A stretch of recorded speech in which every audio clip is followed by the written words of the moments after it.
Hello my dear students, welcome you all to my YouTube channel मुक्तास education.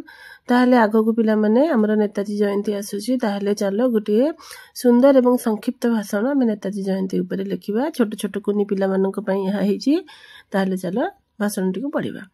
सम्माननीय सभापति महोदय, ज्ञान गुण रे गरियान तथा नित्य आदर्श रे गढ़ा मोर पूज्य गुरुजी और गुरुमा वृंद, उपस्थित विचारक मंडली एवं मोर प्रतियोगी बंधुगण, महान विप्लवी नेताजी सुभाष चंद्र बोस जन्म जयंती रे मते किछि कहिबार सुजोग प्रदान करिथिबारु मु आपण समस्तंकु धन्यवाद जणाउछि। ओडिशार कटक जिल्ला रे 1897 मसीहा जनवरी 23 तारिख रे नेताजी सुभाष चंद्र बोस जन्म ग्रहण करथिले। तांको पितांको नाम थिला जानकीनाथ बोस और मातांको नाम थिला प्रभावती देवी। से जने मेधावी छात्र थिले। रेभेन्सा कॉलेजिएट स्कूल रु मैट्रिक पास करिबा परे से कलिकतार प्रेसिडेंसी कॉलेज रे नाम लिखाइथिले। से आईसीएस परीक्षा रे मध्य कृतकार्य होइथिले, किंतु से ब्रिटिश सरकार अधीन रे काम करिबाकू पसंद करिनथिले।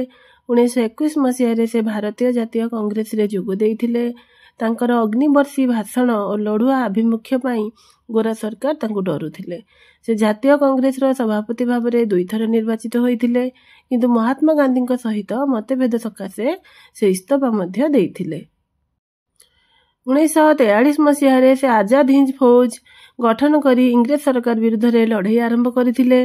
दिल्ली चलो, तुमे मते रक्त दियो, मु तुमको स्वाधीनता देवी आदि थिला तांकर प्रसिद्ध स्लोगान।